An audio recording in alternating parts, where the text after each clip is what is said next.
we call to order a regularly scheduled meeting of the Jenks City Council and the Jenks Public Works Authority.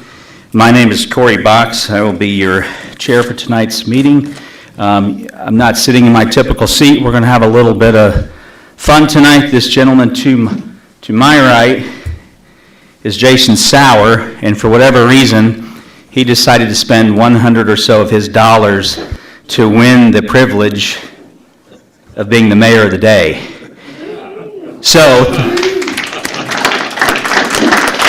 I'll tell you more about Jason in a moment, but so to give him the true experience, I started him off yesterday, and I said, hey, here's what, it starts on Monday, and then we had a couple of opportunities today to do some interviews for the news as it relates to Simon, which he's a busy guy, I'm a busy guy, so his term in office is about 48 hours, and it will end tonight when I take him out for an adult beverage after the meeting's over. So, Mr. Jason Sauer. So, as I mentioned, it is 6 o'clock. Today is Tuesday, February 7th, and we are going to start our meeting by being called to order. And Mr. Macy, if you could please verify our attendance.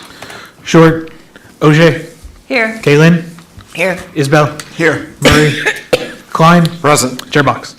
Here, so we are underway. I don't use it much, but slam that little thing.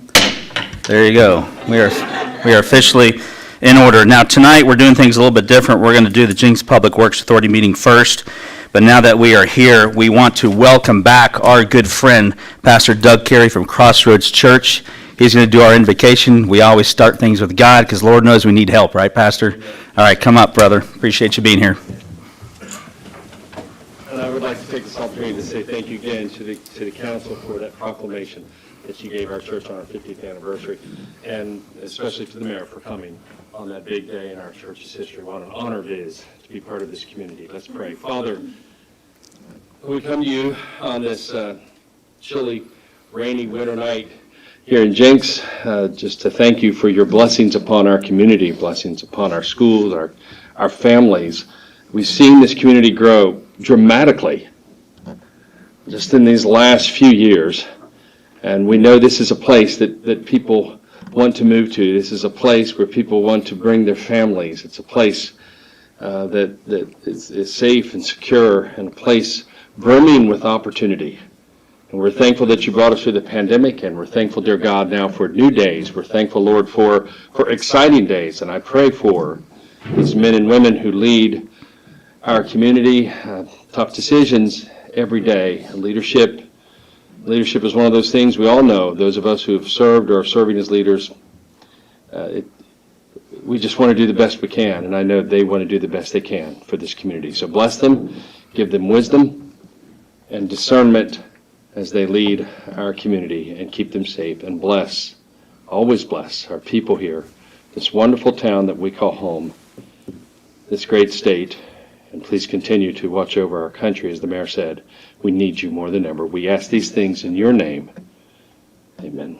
Amen. Thank you, Pastor. Mr. Sauer, will you please lead us in the Pledge of Allegiance? I pledge allegiance To the flag of the United States of America, and to the republic for which it stands, one nation, under God, indivisible, with liberty and justice for all. Thank you.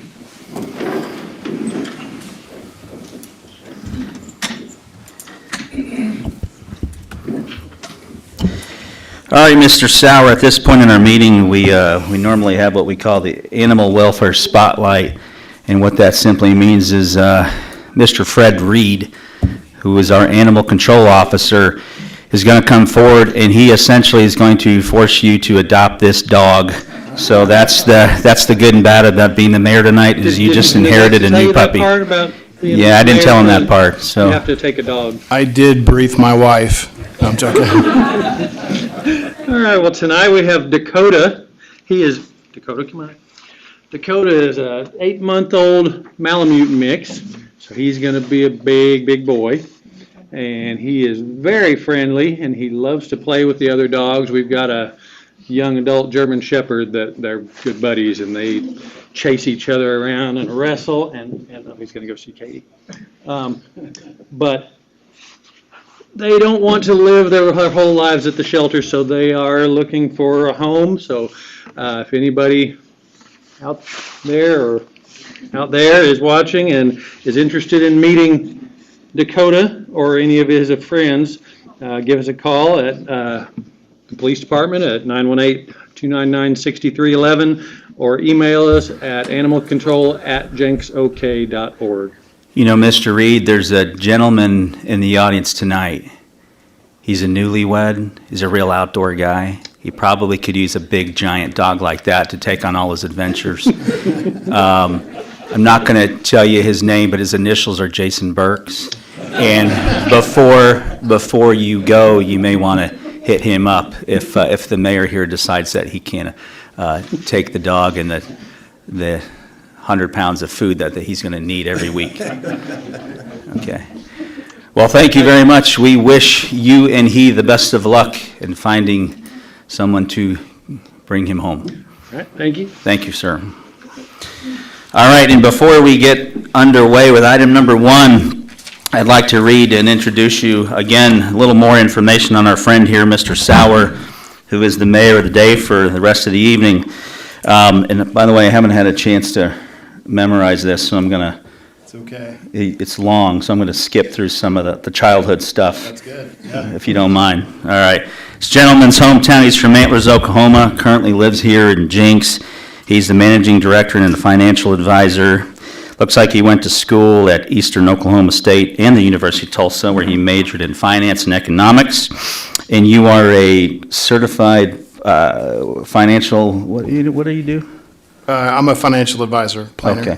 Where do you work? Adaptation Financial. Okay, so we gave you a shameless plug for your business as well. Yes, yeah. Good. All right, very well licensed, all sorts of licenses to sell insurance and financial products. Tell us a little bit about your wife and kids, my friend. Been married 21 years. We just talked about that as of April. 6 kids. Oldest 27, youngest was a surprise, blessing. No, sir, it says here your oldest is 29. You might have too many 29, kids that you yeah. don't even remember. Yeah, I forgot counts, and then the youngest is 1, with a 1-year-old or a 1.5-year-old, you don't get much sleep in the first, 7 So wait a years. minute, wait. So- You have a 29-year-old and a 1-year-old. We adopted. We were Okay, foster good. and That explains that adventure. Okay. So, Good. Well, Mr. Sauer is also very active in the Jenks Chamber of Commerce, which is where we met. And what else do you do here? Most importantly, I think hobbies, golfing, hunting, skipping. We'll explain that later at the bar. Fishing, camping, running slowly, jogging, glamping, swimming, reading, and learning. His fun fact is he says he's participated in many triathlons in the past and formerly held an Oklahoma Masters swimming record. You want to tell us about that real quick? when I was younger, in the 90s, it was a swimming record. So, here at Booker T. Washington, it was set up there at Booker T. in Tulsa. Okay, So- very well. And it soon was taken down a year later, I'm sure. So, All right. Also retired Sergeant First Class of the United States Army, Reserve, National Guard, and active duty, enlisted in October of 1991, retired in October of 2020. For those of you that understand the Army, his MOS was a combat engineer. He was also an infantryman and did additional duties as a drill sergeant. So we've got a Marine and an Army guy in the audience tonight to balance out the mayor who has spent time in a blue uniform. All right. Appreciate your service. Thank you very much. And congratulations once again. thank you. You bet. All right. Thank you for welcoming him. We will hopefully do this again. Thank you to the Chamber for having this brilliant idea, whether it was yours or Brittany's. I think it was a lot of fun. And if we can get kids involved and get them a taste, we might actually be able to meet our future leaders if we do this. So this is cool. Thank you. We'll get underway with item number 1 under our official business tonight. And for those of you that are expecting to speak and citizens' comments, that will be in the city council meeting, which we normally do first, but for the sake of some logistics, we're going to do that right after this meeting. So item number 1 is consideration and appropriate action relating to tonight's approval of the consent agenda. Would any council members like to make a motion to approve the consent agenda as it is shown? Motion to approve. Second. Thank you very much. We have a proper motion and a second to approve tonight's consent agenda, which is item number 1. Let's vote, please. OJ, Yes. Caitlin, Yes. Isabel, Yes. Klein, Yes. Chairbox. Yes, thank you very much. Item 2, we will poll. And Mr. Sauer, item 3. Here's the beauty of being the mayor. All you need to do is know how to read. Item number 3, my friend. Turn your mic on if you would, sir. Okay, so item number 3. Do I need to read it? You can read it word for You word. gotta read the whole thing. Okay, so award a professional engineering contract for the pedestrian bridge inspection for a hands-on inspection of all subcontract, or substructure components, abutments, piers, walls, superstructure components, trusses, bearings, bridge, deck, and asphalt overlay, floor beams, stringers, and providing a structural inspection report with recommendations for repair, cost estimate of repair, and existing and proposed load carrying capacities to Garver LLC of Tulsa in the amount not exceeding $240,300. Funding for the same to be paid by FY 22-23 budget account number 56-53153-5392, water maintenance pedestrian bridge water line replacement. And I don't know who Cloyd is, but that's, I guess, Well, there you go. here's the good news. In all reality, we don't actually read that whole thing. We just wanted to see how you do. All right, so that's great, yeah. No, I'm kidding. We do. I wish I wore my glasses. It's difficult, isn't it, to read all is, the it mumble is. jumble stuff. That's Mr. Cloyd. He's the city engineer at Jenks. So you put that together. Yeah, and That's he's going to go wonderful. ahead and tell you exactly why we need to approve the. Mayor didn't put it together. Yeah. We have other jobs. That's Okay. Mr. Cloyd. Good evening, You sir. put that together, okay. Good evening, Chair and members of the authority. As some of you may know, the pedestrian bridge across the Arkansas River was constructed originally back in 1948. To some of you, it may look like that bridge was constructed that long ago because it's showing some signs of deterioration, numerous components of its members and some of the structure, if you look at it closely enough. There were a couple of reports that were done over the last decade looking at the condition of the bridge. There was a detailed bridge report that was done in 2013, and then there was an assessment that was done within the last year. So basically, the assessment said we need to do a detailed bridge inspection with detail being hands-on, so people getting close to it, checking out all of the connections and all the members, and then we need to go further than that and get from that original bridge inspection, not just here's what we found and here's some pictures, but some recommendations on here's what we recommend needs to be replaced or repaired, along with some load ratings on in its current condition. This is what the bridge can carry. If we make some repairs, this is some added things it might be able to carry. Past assessments haven't been able to give us that information, and we really need that. This is an important part of our community. It's an asset to the city of Jenks. People use it every day. We use it during the fireworks display. We have fire trucks that go on that. We've been asked about, runs going across it, which is a lot of loading. Even though it's just people, it's a lot of people on that bridge. Also, there's other activities that we've been approached by about having dinners on the bridge and other things. And so we really need to know what can this bridge carry, and if that's not adequate, what do we need to do to repair it and add some loading capacity to that? So we solicited 3 firms in the Tulsa area or in the Oklahoma area to do this bridge inspection, and 3 responded. You can see those listed in your memo there. We found Garver LLC to be the most responsive and qualified firm. They provided the proposal that you see there, the scope of the proposal, and a more detailed proposal in the contract itself under, I believe it's attachment B.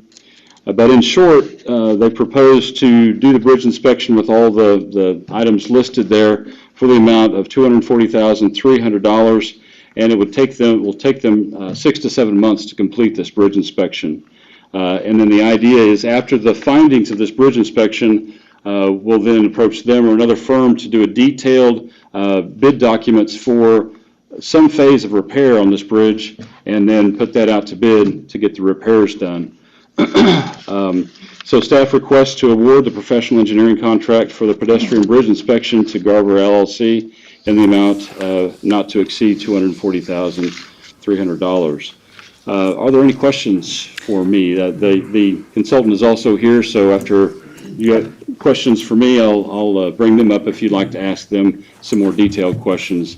And I stress more detailed questions because I am not a structural or bridge engineer. Right. Thank you, Mr. Cloyd. Any questions from council on my left? Mr. Klein? Yeah, I'm kind of curious about the timetable, 6 months. I'd like to hear a little bit more detail just on how that's laid out. Okay. You have Okay. a question you Can I want? save that for Yeah. consultant? Okay. Yeah, you can punt anything you want. Any questions from council for Mr. Cloyd while we have him here? Very well. Okay, then if we can invite the gentleman forward and we can see Brad if we have any Thompson? questions. Yeah. Brad Thompson with Garver. Okay, thank you. Good evening, Mr. Thompson. How are you? Good evening. Pretty good. How are you? Good, sir. We just have your first, last name, company. We Okay. get underway. Brad Thompson with Garver. I will be the lead inspector for this contract. Essentially, as Chris mentioned, the schedule is based on 2 phases currently. Phase 1 would encompass the hands-on inspection, and then the load analysis portion, and then finally reporting of all of the findings. And we're anticipating that to be about 5 to 6 months. And then after that, in the second phase, which is yet to be determined, would be the preparation of construction plans to repair any deteriorated areas of the bridge. And that would be negotiated at a later point after all of our findings. Mr. Thompson, if you would kind of go into a little bit of detail, I think what's going to take most of the time, Councilor Klein, is that the way they have to inspect the bridge. So if you'd explain a little bit about that and how it's not such a slam dunk easy thing to do. So for I would say a typical bridge, we would do ground inspections, something like that, or we could use a under bridge inspection vehicle, a snooper vehicle, where you've probably seen them. We've done them on the 96th Street Bridge here, where it takes a bucket under the bridge so we can look.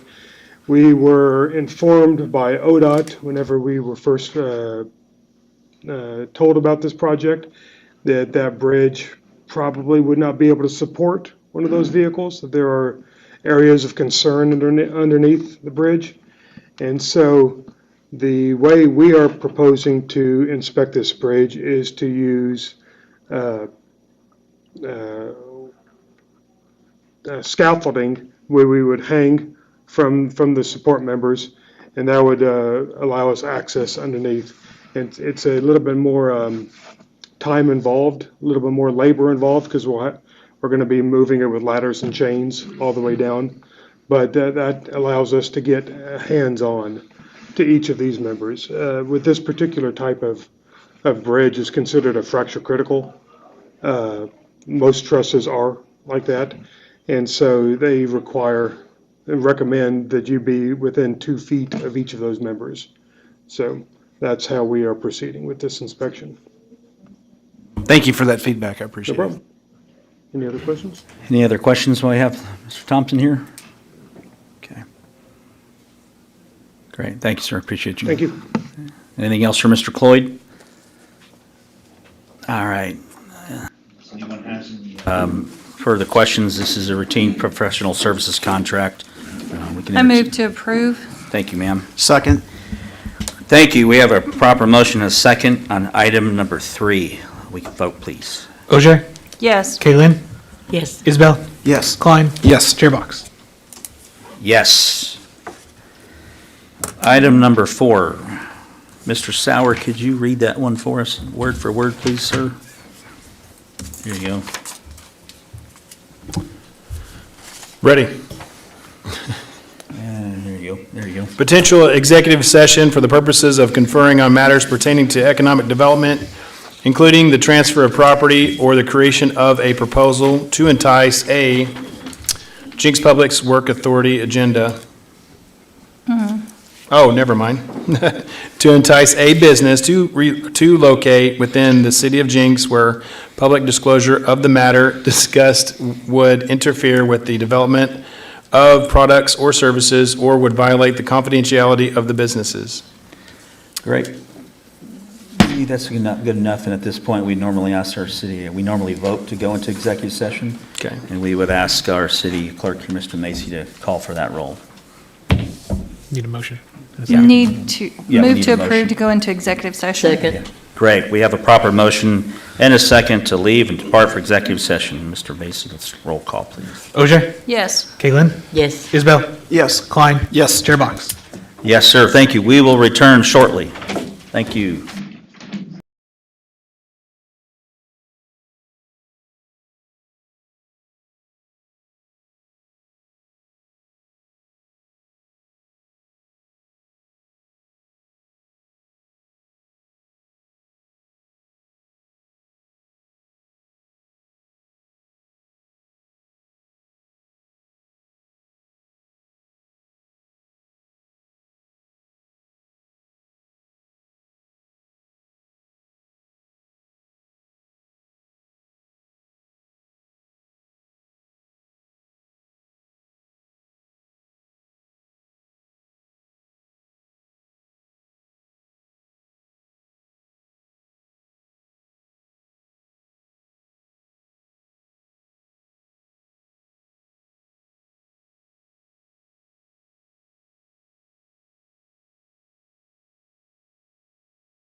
Thank you very much for your patience. The time is 7:22 PM. Council has returned from executive session, and we are moving on with no votes were cast, and we are moving on with item number 5. Mr. Sauer, can you do the honors, please, sir? I will, yes, sir. Resolution number 2023-01, expressing support for the Ripken Experience Project and Economic Development Incentive for the project, and authorizing staff to negotiate and prepare economic development agreement. Great, thank you, Mr. Sauer. Any questions, final comments from council? Anyone on my left? Anyone on my right? Motion to approve. I thought for sure you were going to let Mr. Baseball over here make the motion, but. Second. Okay, good. Hesitated. Well, he had his mic on. He's looking at me. He's leaning forward. He's never been so excited. If only they knew what we were talking about. You can tell them later. He's got to read me better. Well, thank you very much. We have a proper motion and a second on item number 5, which is resolution 2023-01. Mr. Macy, can you verify our vote, please? OJ? Yes. Caitlin? Yes. Isabel? Yes. Klein? Yes. Chair Box? Yes, thank you. Jenks Public Works Authority meeting is adjourned at 7:24 PM. Mr. Shrout, can we do your, I just skipped right over. Can we do your general manager's report on next go? Yes. Okay, great, thank you. All right.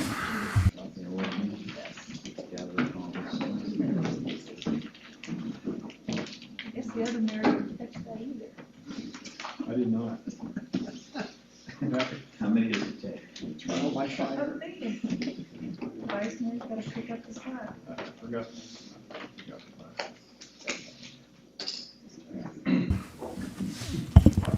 Very well. Let's call to order the regularly scheduled meeting of the Jenks City Council. Mr. Macy. Short?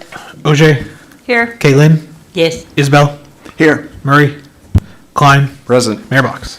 Here. At this point of our meeting, it's called citizens or public comments. If you are a member of the public and you would like to come forward and address the council on any matters not currently being discussed on tonight's agenda, you are welcome to do so. We simply ask that you state your first and last name and your address, and be super great if you could keep it under 5 minutes. You are welcome to come forward if you would like.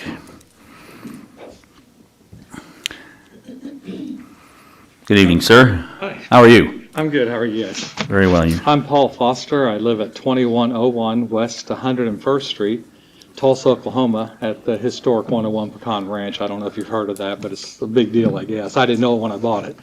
But I run across people in Coweta and Broken Arrow. They go, "Oh yeah, I know that place." And Ms. Foster, before you continue, you're aware of the rules that we have? Yeah, you can't talk, so this should be fast. And we can grumble and we can cough and things, but yeah, we won't have it two-way. Thank you. Right. Just want to make sure. I'll try to be real fast. No, that's fine. You take your time. We just want to, a lot of people look at us crosswise why we don't respond. Oh yeah, So- no, it's no big deal. Okay, great. Thank you, sir. Well, I moved here 22 years ago, lived 20 years in Jenks, and moved here with my family. We have 8 kids, so we laugh at 6, but we raised our kids here, and we love Jenks. I mean, I come across the Jenks Bridge. When I first moved here, it's just like heaven. You know, loved the school district, loved everything about it. And now that I'm older, getting ready to retire, my dad wrote me a letter. He was a missionary in Korea and said, "Hey, I've always wanted to run cattle. I'm going to retire. You know, find us a place." So I bought 80 acres, this ranch I'm talking about, and most of it's in Jenks city limits. And he decided to stay on the field, and we buried him over there. And so we sold his 40 to my neighbor, who is Yuri Milner. I don't know if you heard of him. He has a flight school in Jenks. And so he flies all over this area, and he says, "There's nobody that has land like we have, nobody." He says, "I go everywhere. There's nothing like this." Our land, I have 40 acres. We're selling 30 of it.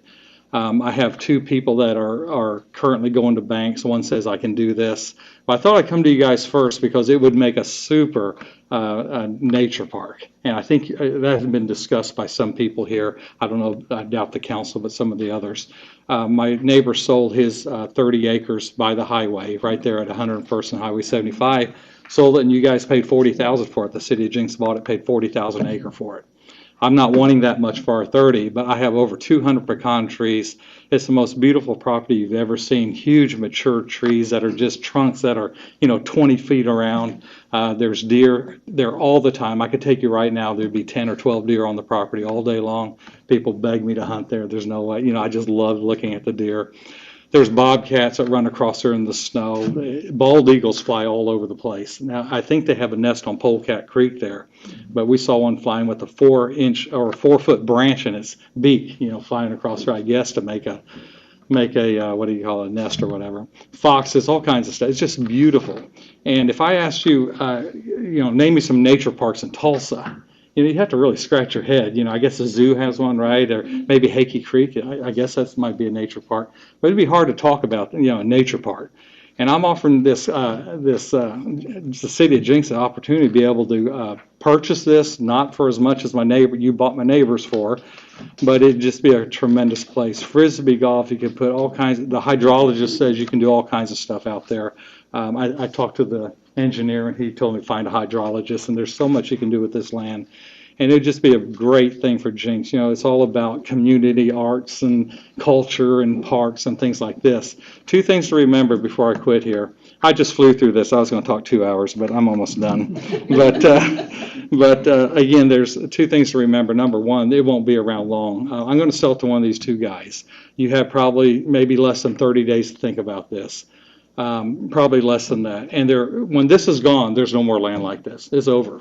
There's no land like this in Jenks. You ought to drive by and look at it. It's just amazing. I've always called it the Garden of Eden. We're sportsmen and all, and I can walk out my back door and shoot my guns and hit targets and stuff. I can be at Tulsa Hills. in 2 or 3 minutes. Where can you do that in Jenks? Yeah, I can do it.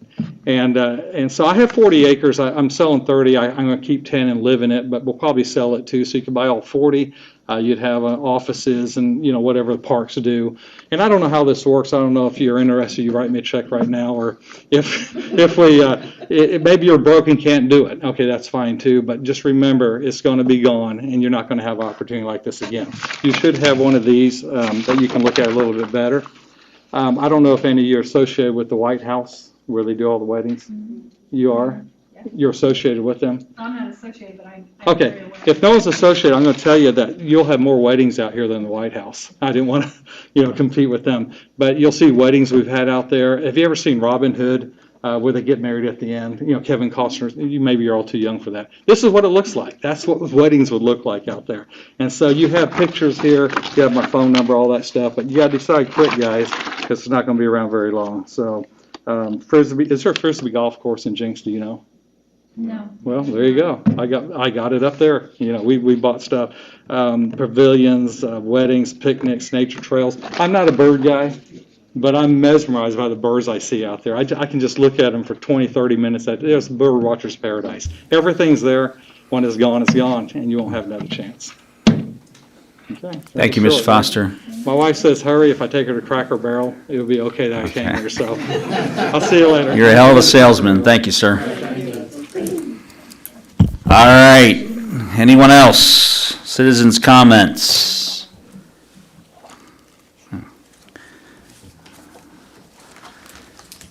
Great, thank you. We will close the floor to citizens' comments. We will move on to item number 1 of our tonight's business, which is our consent agenda.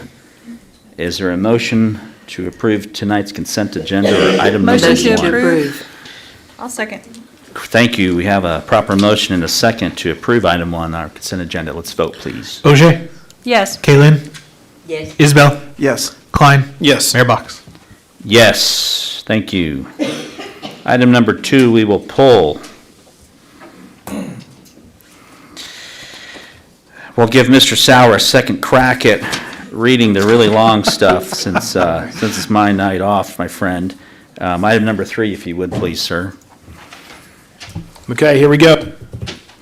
Consideration and appropriate action relating to resolution number 790, a resolution of the City Council of the City of Jenks, Oklahoma, declaring the intent to consider approval of a project and creation and/or amendment of a tax increment district under the Local Development Act, directing preparation of a project plan, appointing a review committee, directing the review committee to make findings as to eligibility and financial impact, if any, on taxing jurisdictions and business activities within the tax increment district, directing the review committee to make a recommendation with respect to the proposed project plan, directing the Jenks Planning Commission to make a recommendation with respect to the project or proposed project plan, directing the review committee and the Jenks Planning Commission to make a recommendation with respect to amendment of the existing City of Jenks Tax Increment District Number 4 and containing other provisions related to thereto.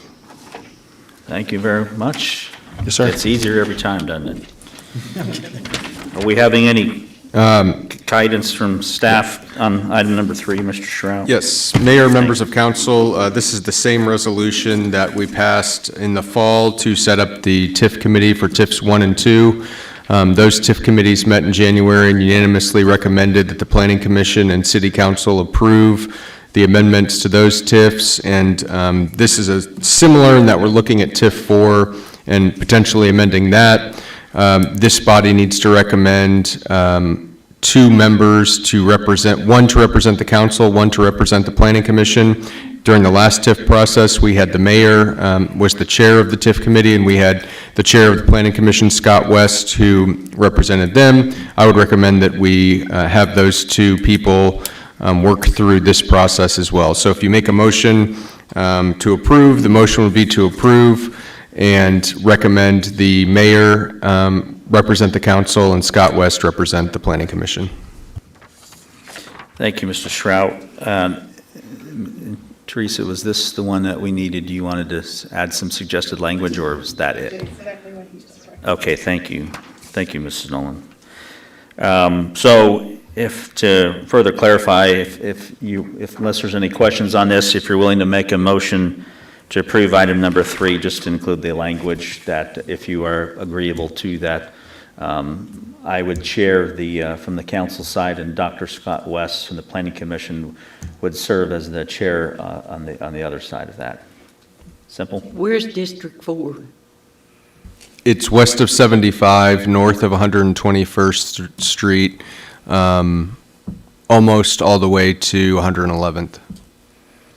So practically speaking, if you walk out of the Super Walmart in Glenpool, cross the street, right over there, I think most people think that's City of Glenpool, would probably be my guess. So that's TIF 4.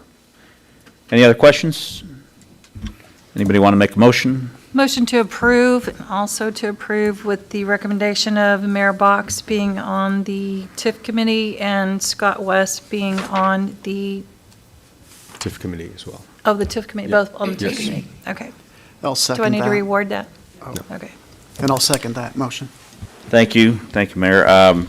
We have a proper motion and a second Yeah. to approve item number 3, which is Resolution 790. We can vote, please. OJ, Yes. Kalen, Yes. Isabel, Yes. Klein, Yes. Mayor Box. And losses. Yes. Item 6. 5, rather. 4. 4, excuse Mayor, me. yeah, that's 4. 4. Moving this right along, item 4. Consideration and appropriation relating to an agreement for tax increment finance council services with the Public Finance Law Group, PLLC. Yes, so we are on page 87 in your packets, if you have one and you're following along, and I believe this is Mr. Well, Shrout. yeah, Mayor, members of council, the Public Finance Law Group is the same group we used on TIF 1 and 2 that was just amended. Nate Ellis represented them. He did a wonderful job at those TIF committees, and we would recommend that we continue to use him as we look into TIF 4.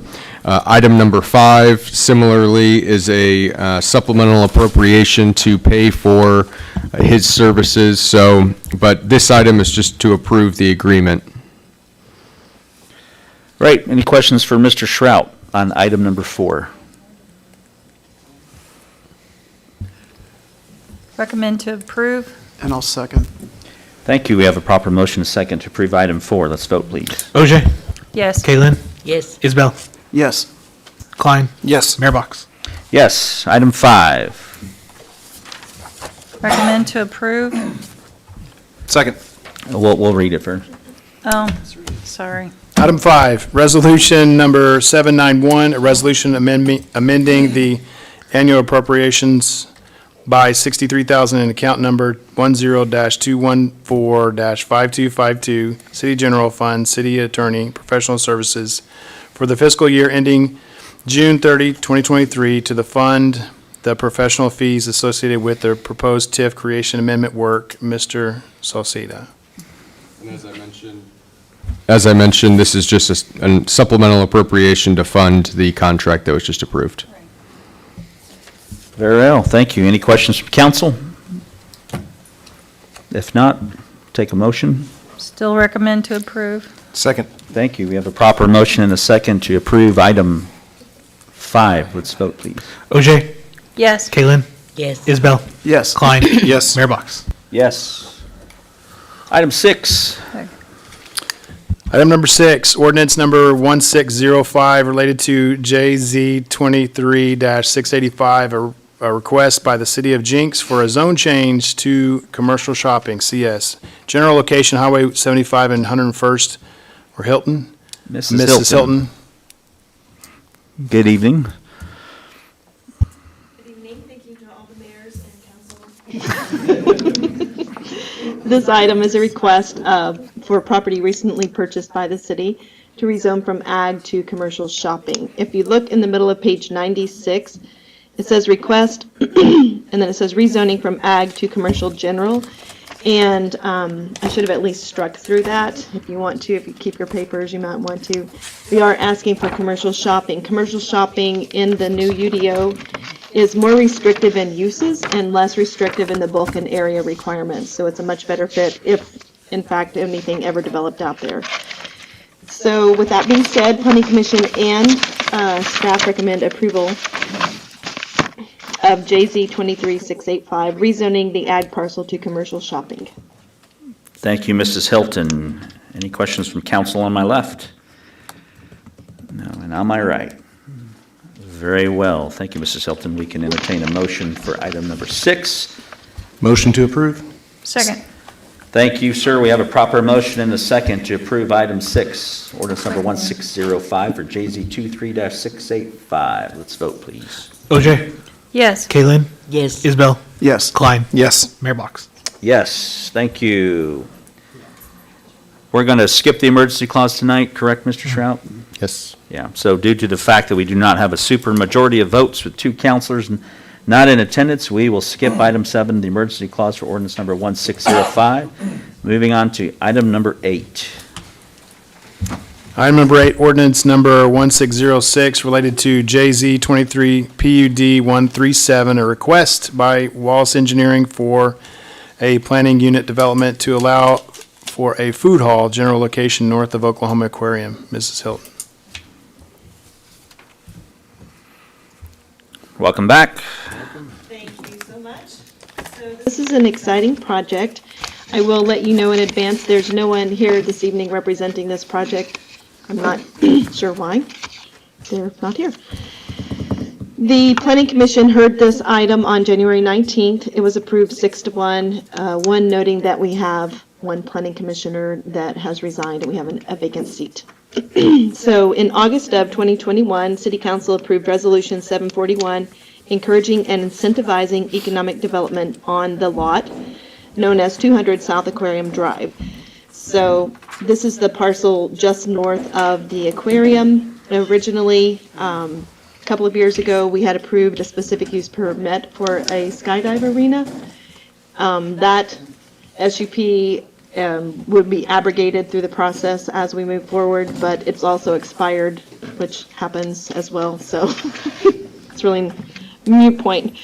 This is, if you look at page 105, it says intended use. This is a food hall with outdoor entertainment and recreation. The zoning is riverfront tourist commercial. They're doing a planned unit development. In the original drawings that were submitted to staff, there were multiple items that would not meet the code.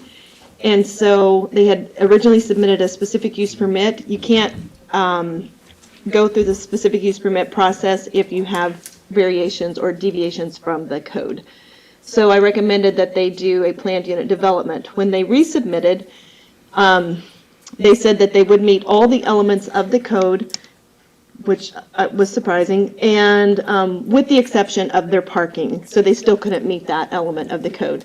So they have, tonight, I'll just tell you, we are recommending conditional approval of the planned unit development, which is before you, but not the ordinance that would approve it until staff has received the required documents. So one of the items that needs to be taken care of, there needs to be some type of written documents stating that the Jenks Aquarium Authority is in approval and in agreement with the actual look and design of the facility, because that is part of the platting requirement, not platting requirement, but it is part of the deed of dedication requirements on the plat, and was part of the original specific use permit. And then the other one is a parking study, which the new UDO lays out the requirements on how and the details and requirements of that. So we haven't received those two documents. So at this time, staff and Planning Commission does recommend conditional approval of planned unit development, which will have to come back to Planning Commission and City Council once they receive their parking study and their letter from JAA. All right, thank you, Mrs. Hilton. Any questions from council from Marseille? Still lining up. Counselor Lynn? Questions? Okay, that's all right.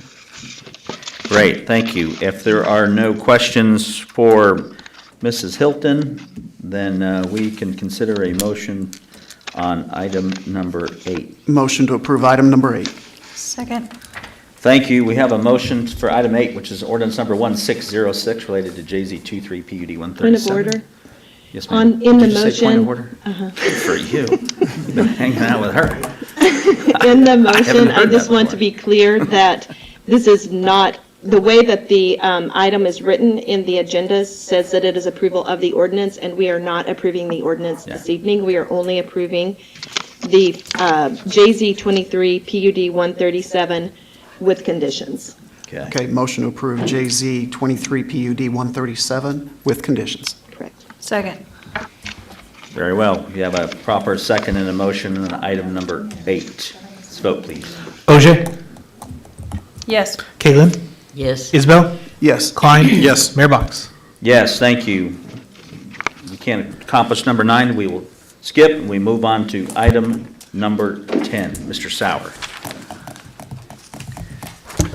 Item 10, award a professional engineering contract for the drainage system master plan phase 2 for a drainage study of an area bounded on the south See, this is what I was. by the levee, Median on the only east after by the TSU Railroad, and on the west Okay. by the South Lakes Golf Course, and on the north by 91st to HISINC LLC, Manford, Oklahoma, in the amount not to exceed $114,850.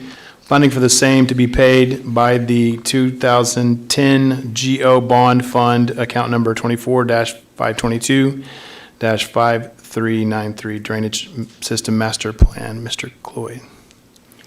Thank you, sir, and welcome back, Mr. Cloyd, and for those of you that follow along, we are on page 136. Mayor, City Council, staff, this is Phase 2 of the Drainage Master Plan for the City of Jenks. In October of last year, we finished Phase 1. From that, we received some recommendations on things to do and future improvements to make for that area of Jenks. We're moving on to the next area, which is basically the Wilmot Creek Drainage Basin. So the agenda item kind of described the area. It's basically the area from the railroad tracks to the west, all the way to the golf course boundary. And what staff is really looking at is and the question may come up, well, why are we doing these first? And if you think about the areas of Jenks that have drainage systems that are in place, the older parts of Jenks do not. So we're really wanting to focus, what things do we need to improve?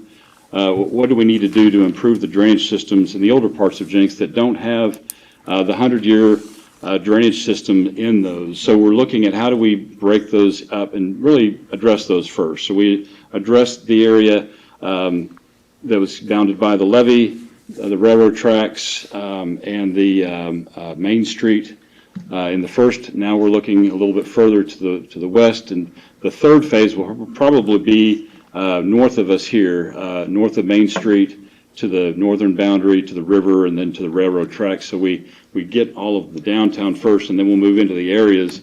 A lot of the other areas that were designed when the residential areas went in, when the commercial areas went in, we had changed our rules and specifications for how we did development, and we required 100-year drainage systems to be put into those new developments. So there's not as much of a concern. There's still concerns, but there's not as much of a concern in those areas as there are the older parts of town where that may or may not have happened. So I'm trying to give a little bit of history, and it's a lot more than what was in the memo, but some of those questions may have gone through your mind, so I wanted to kind of head that off a little bit. But why are we prioritizing certain areas the way we're doing that?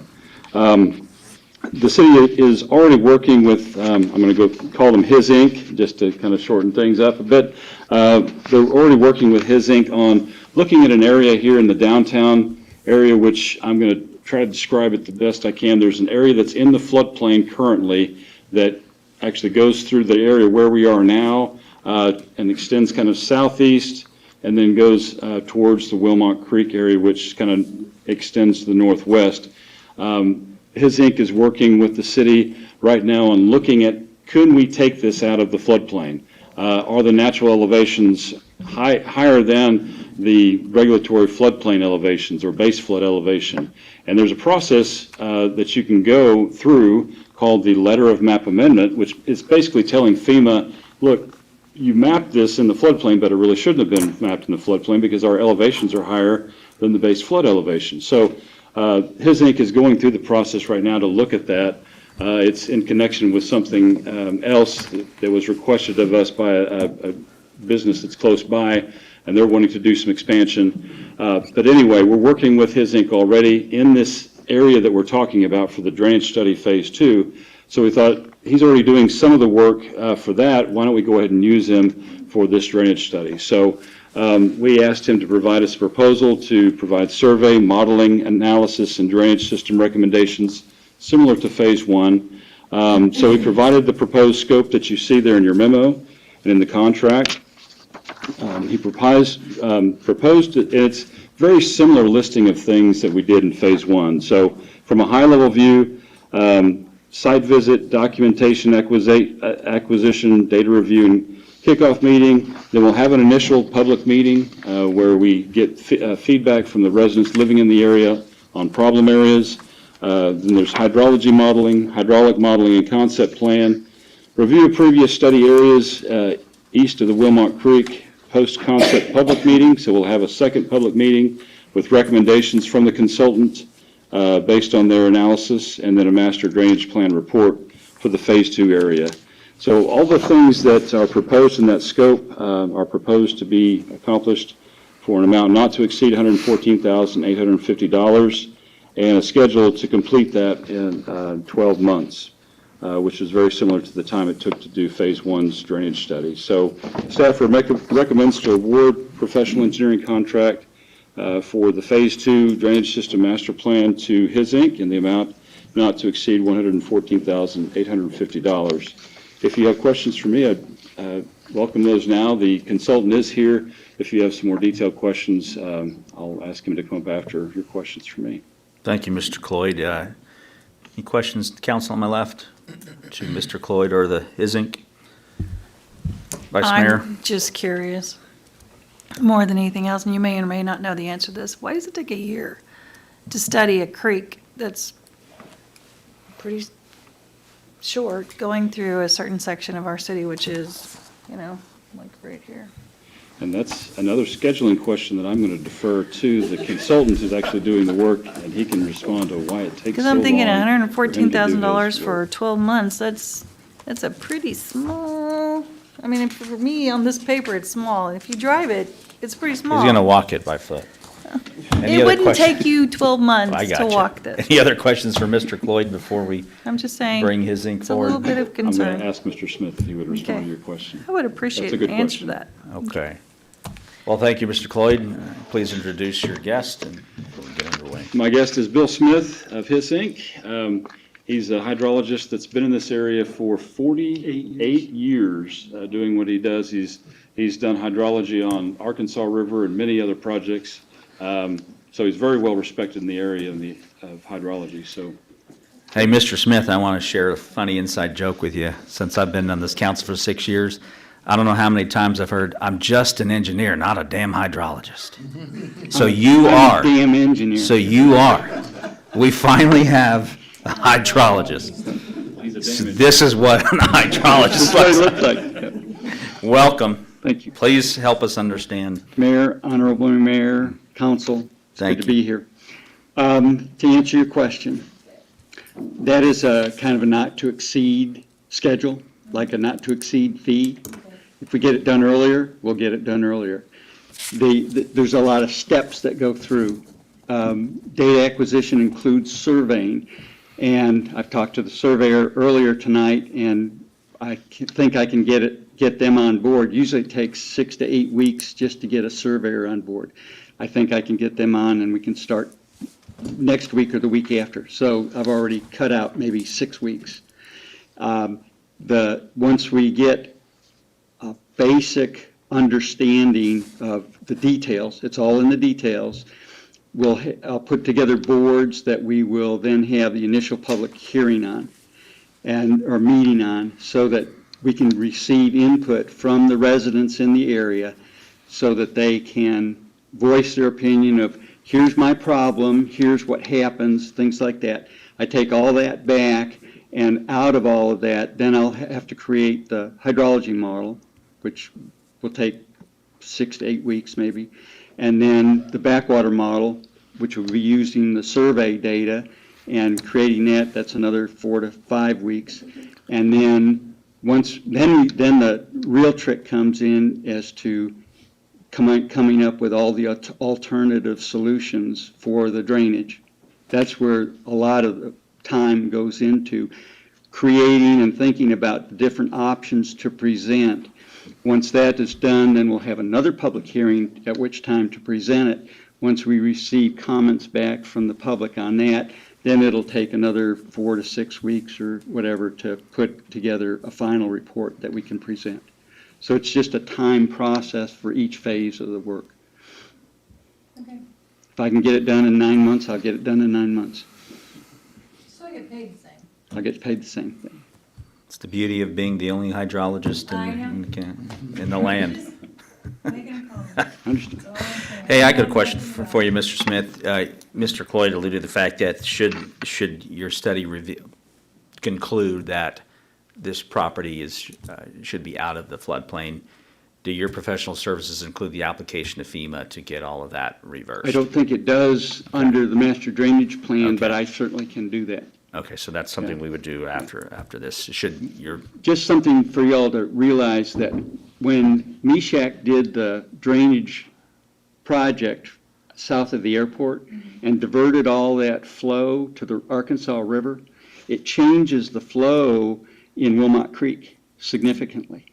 And so that in itself will reduce the floodplain without doing anything. And so that's part of the remodeling and part of the letter of map revision process that we'll have to go through for FEMA to change the floodplain maps, because the flows are now different. And so that's part of the research I've already done in order to try and get, ready for the master drainage plan. Great. Any other questions for Mr. Smith? Very well, thank you, sir. Thank you. Thank you, Mr. Cloyd. If there's no further questions, no comment, then we will accept a motion on item number 10. I'll make a motion to approve item number 10, award professional engineering contract for the drainage system master plan. Second. Thank you, gentlemen. We have a proper motion and a second on item 10. Let's vote, please. OJ? Yes. Caitlin? Yes. Isabel? Yes. Klein? Yes. Mayor Box? Yes, thank you. Item 11 is the disposition and economic development agreement with Acre Development Partners 2, LLC. We are on page 156, if you're following along. And Mrs. Nolan, good evening.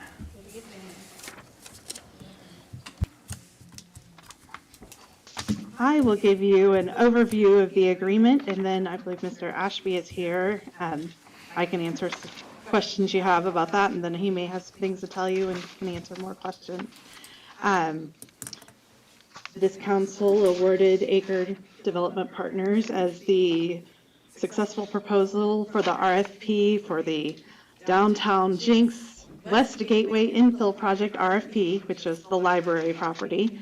And last summer, and staff have negotiated an agreement with the developer, a proposed agreement here. Most of the key terms here, the developer intends to build a mixed-use development that should be assessed at least $50 million. It will contain 13,000 square feet of combined restaurant, bar, retail, sales tax generating space. There will be 8,000 square feet dedicated to live-work units. These are where someone can have their office or even another retail small shop and live in the back. There'll be 260 multifamily units. They will just construct a parking garage with at least 320 spaces, and at least 60 of those will be dedicated to public use and customer parking. They will also build a downtown gateway feature that will be designed as part of a branding exercise funded by the developer.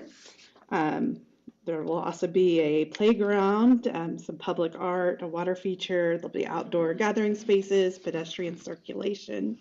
The agreement requires that the retail space be open for at least 10 years as part of this agreement. And we have some construction deadlines built in. The project is supposed to be, construction should start within 3 months of their finance closing. The finance closing should occur within a year of approval of this agreement, and construction should conclude within 3 years of approval of this agreement. The city, under this agreement, agrees to provide the property to the developer at no cost, provide financial development assistance in the amount of $1.9 million. This is estimated to be about the amount of the local sales tax that will be paid on construction materials as part of construction, along with all the permit fees and planning fees that will be paid by the developer to the city as part of construction, as well as the value of the public amenities. This financing would not actually be paid until the project would be complete. $500,000 would be paid within 30 days of issuance of the certificate of occupancy, and $1.4 million would be paid within 150 days of the certificate of occupancy. So that's to help us ensure that the project gets completed before we're actually paying any incentives. The property won't be transferred until the issuance of the last building permit, so the project will be substantially completed when the project is transferred. It won't be occupied, but it will be substantially completed. And we also have a mortgage under this agreement, which would secure our investment until essentially all of our investment is paid back, at which point we would release the mortgage. That's kind of the key legal mumbo jumbo. Is there any questions I can answer about that? I have one question. Sure. I mean, the developmental assistance to the amount of 1.9 million, and that's based on the local sales tax, correct? It is based on local sales tax from construction. On construction materials Yes. for the project, plus the Plus- cost of the permits and fees. Right, that they would have Okay. already paid to the city. So Essentially, they get basically, them they're refunded. dropping the material here and we're collecting tax on it, is that correct? Yes. Okay, but what if they don't drop it here and they drop it somewhere else and then truck it over? That's one of the conditions. They have to show us proof that it was actually designated as here and that we received the sales tax. Okay. So that's something Robert will verify before anything is paid. Okay. That was my biggest concern with this, is who's going to be monitoring it Yeah, and how is it going to be verified? yeah. I think they'll provide, I'm not sure if we specifically call it invoices and receipts that evidence that it was indeed delivered, You talking about? attributed to the city of Mr. Jenks. Sauceda? Mr. Sauceda, yeah. Okay. Robbie, you gonna have a hard hat, spend your time out there? Or you gonna send Yeah, so- Tanner out Mr. there? Cloyd might have to You know help what? him with some of this. I know you but- make fun, but I'm just No, saying, yes. this is a big chunk No, of it's a money. good point, and that's why we made sure that we will verify. Okay. I mean, We I'm can saying to verify. her point, though, we have a staff member from the like Tanner or somebody's that's out there verifying that, where, yeah. Yeah, Okay. I think we'll want to see paperwork too, Okay.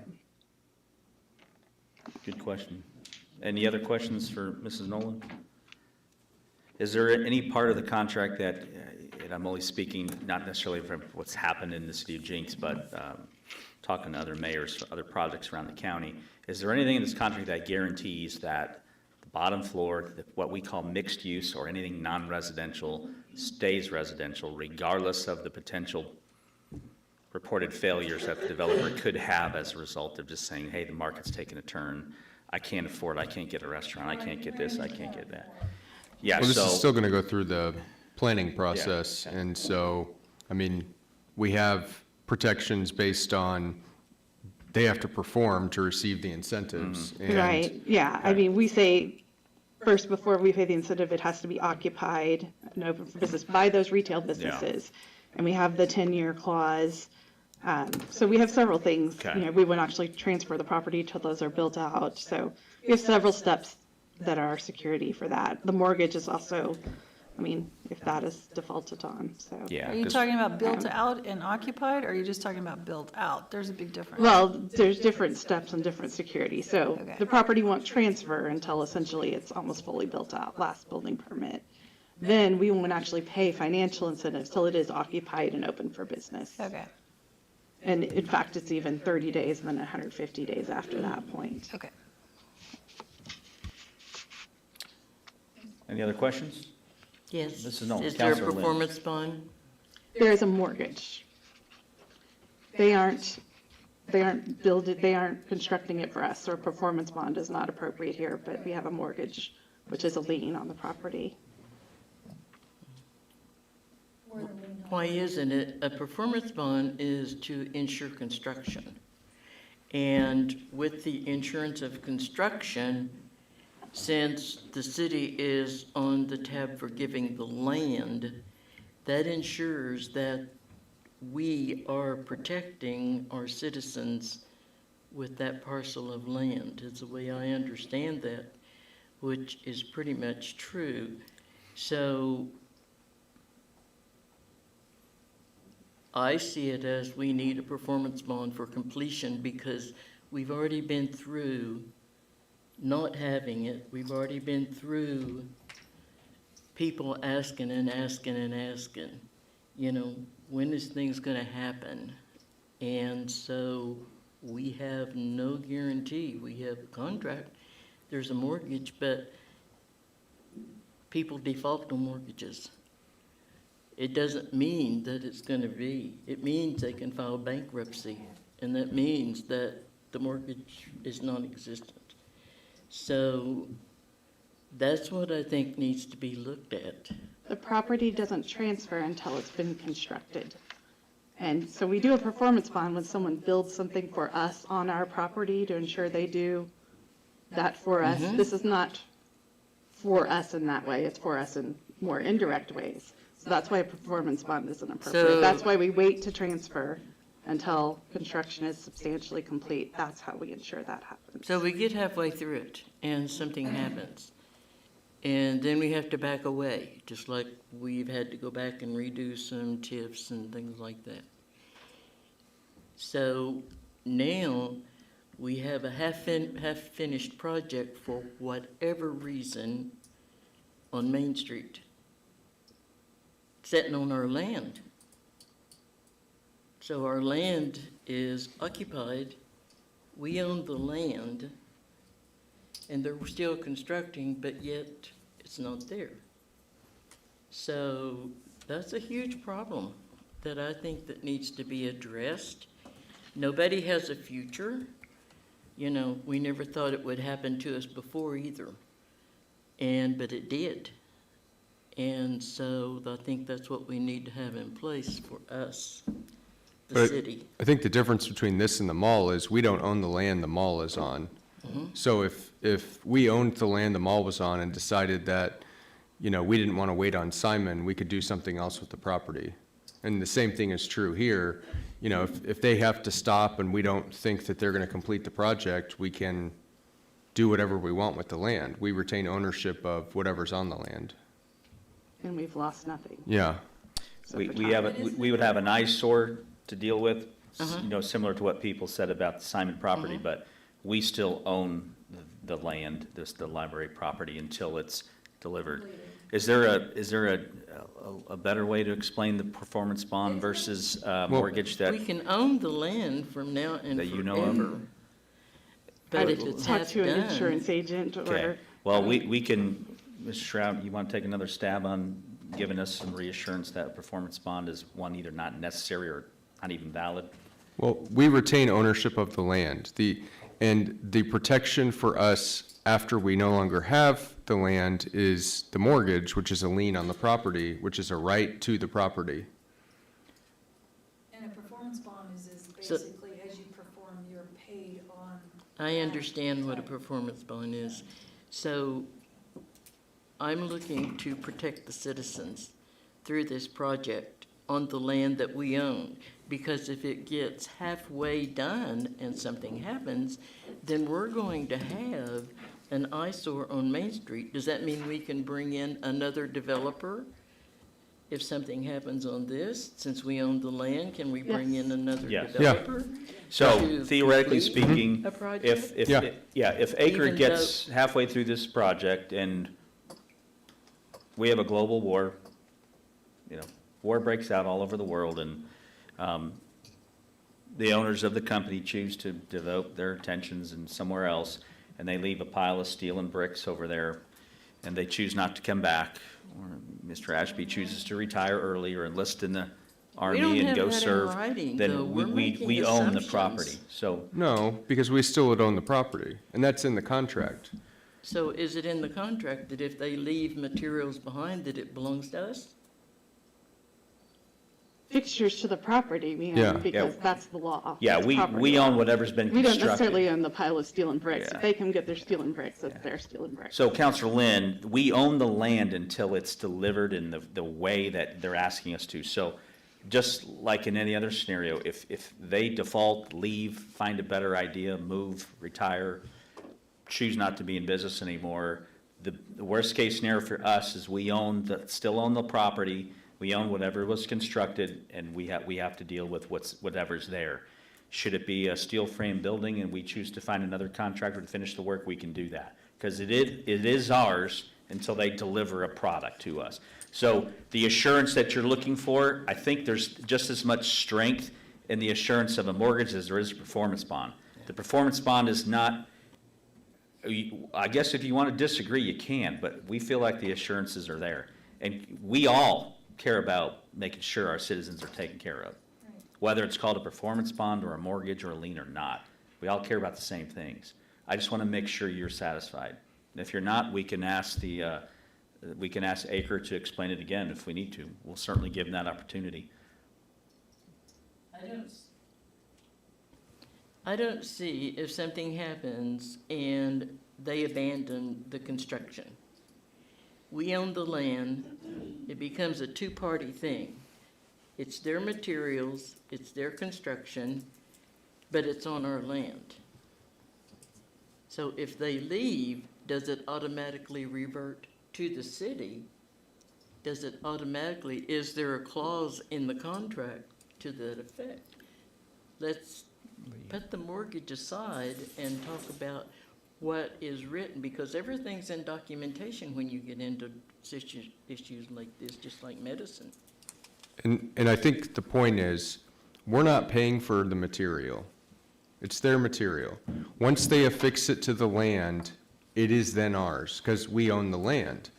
If they buy 2 tons of bricks and set them on the property and start construction and then walk away, they can go pick up their bricks. But anything that's attached to the land is ours. We never give up the land until the project is complete. And that's well and good, and I totally understand that. But I don't understand, unless it's written in the contract, that if something happens and any materials left behind becomes ours. Well, any material left behind doesn't become ours unless it's affixed to the ground. But we didn't pay for those materials to begin with. And so, with a performance. So there's my case Yeah. with you, Christopher. Look at all the piles that Dwayne put down there in my neighborhood that's not affixed to the land. It's just laying there. It's not built, it's not nothing, it's just waiting to be affixed to the land as the apartments have been built. But the developer has paid for that. So, and I think the difference is when we hire someone to do a project, you know, at certain points along the project, we are paying them money, and so we're out the money. Whereas in this case, we're not paying for the materials, we already paid for the land, we still own the land.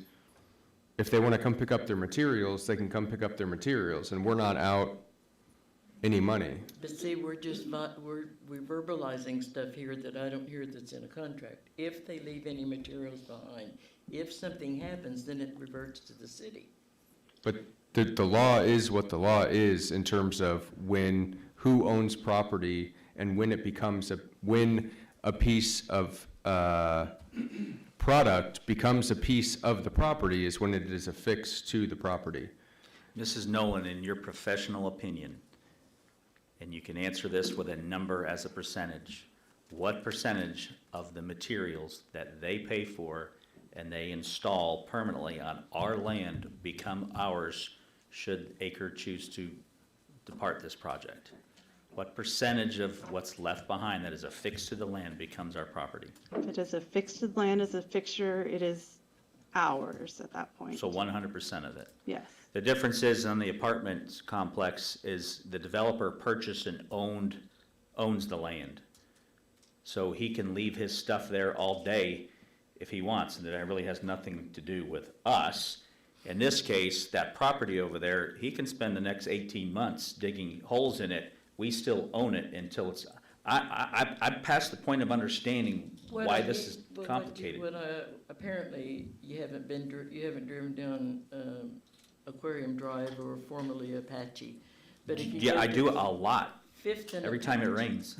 If you go to Fifth and Apache, Dwayne owns that parcel of land there, and when the price of lumber went down, he brought in and had got a good deal on lumber, but he had to move that lumber.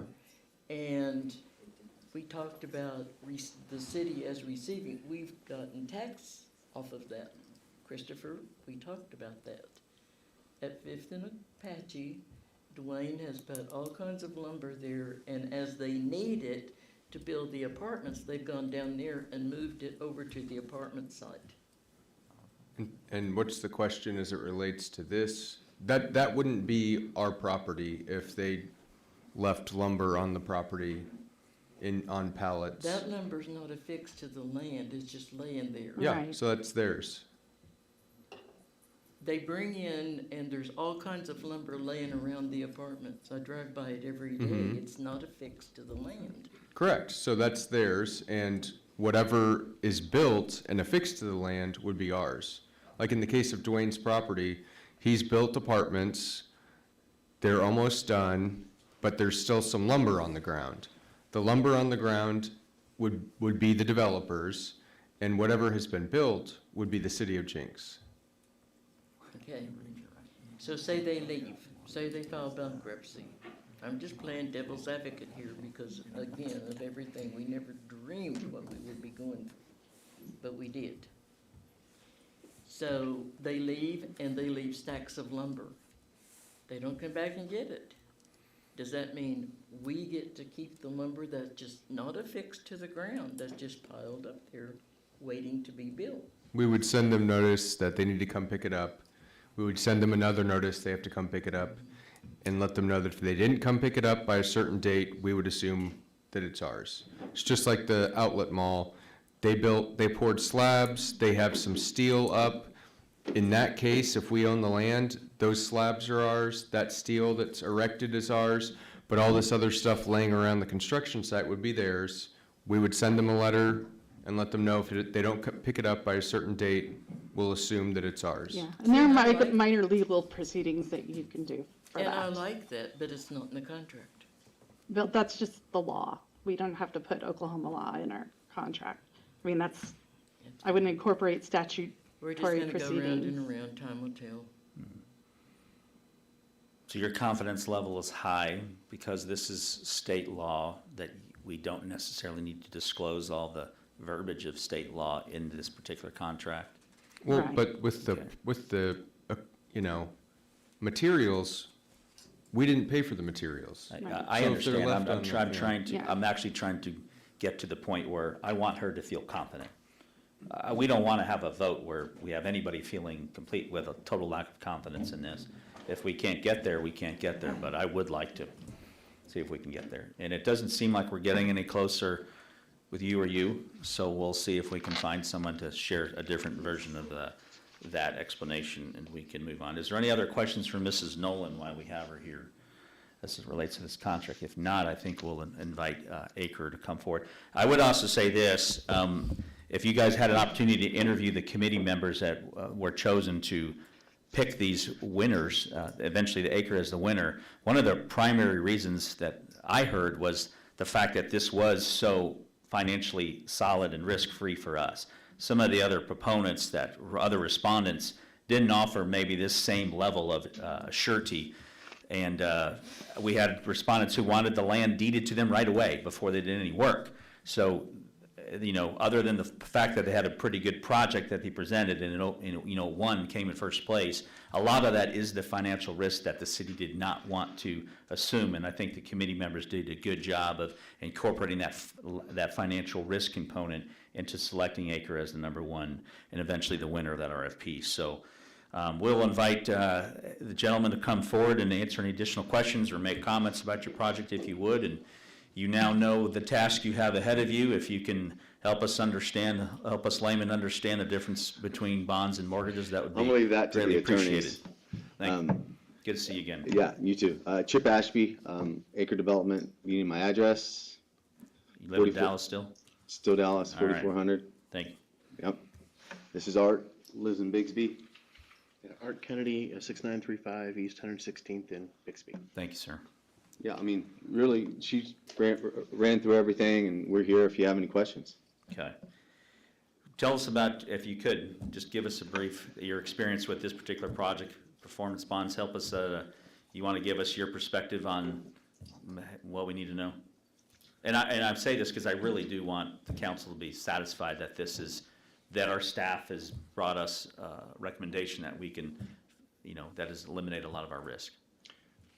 This land transfer delay until completion is really the only twist versus normal private development. In normal private development, it sometimes a lender might require a performance bond, or a equity investor might require that. In this case, neither group is requiring that of us to deliver the project. So a performance bond is 2 to 3% of the project cost. It just raises the project cost, and it's usually for the folks that are investing all the money in the building of the project, the entire project. So we don't have any bonds required, performance bond required by lenders or investors. So we don't normally include that. I can't think, the last time I worked on a project that was bonded, it was when we were doing something for a municipality or the government. So I haven't had one like that, and I build these exact projects all the time. So that's all I can tell you. Right. Anyone take a crack at these two gentlemen while you have them? Mr. Isbell? Just a comment with respect to the title transfer of the property and the reimbursement of $1.9 million in sales tax with the construction. You're leaving a lot on the table if you walk away from this project. So I feel confident that the city is secure with this construction. That's just my opinion. Just wanted to share that. We agree. Yeah. Thank you, Councilor Isbell. Anyone else? Very well. Thank you, gentlemen. Yeah. Have a good evening. Nice to see everyone again. Have a good evening. Yeah. Sorry we put you last on the. That's all right. We can close the floor to public comment and our applicant. Any further discussion? Any further debate? All right. If somebody wants to make a motion, we'll get after it. Motion to approve. Second. Thank you. We have a proper motion and a second on item number 11. Let's vote, please. OJ, Yes. Kaylin, No. Isbell, Yes. Klein, Yes. Mayor Box. Yes.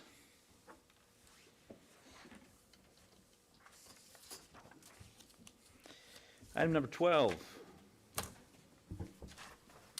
Item 12, resolution number 789, a resolution declaring certain real property, library property located generally in the intersection of Main and Birch to be surplus to the needs of the council, approving disposition of the property to Acre Development Partners 2 LLC pursuant to terms of agreement, authorizing the mayor to execute the special warranty deed. We're on page 188. This is one of the formalities that are required by the contract and by our ordinances, that before the city can ever convey property, we have to declare it surplus. The resolution is that this would be pursuant to the agreement, so this doesn't authorize anything that is not protected by the agreement. It's just the formality of declaring it surplus, and to get that taken care of while we're here approving the contract. So for the sake of the public, this is a routine administrative matter that needs to happen prior for us to move forward. Is that safe to say? That is safe to say. Thank you, Mrs. Nolan. Any questions for Mrs. Nolan? Very well. Thank you very much, Mrs. Nolan. If there's no further comment, we can entertain a motion to approve Resolution 789, item 12. Motion to approve. Second. Thank you, ma'am. We have a proper motion and a second on item 12. Let's vote, please. OJ, Yes. Caitlin, No. Isabel, Yes. Klein, Yes. Mayor Box. Yes, moving on to other business. Mr. Shrout, your city manager's report. Good evening, sir.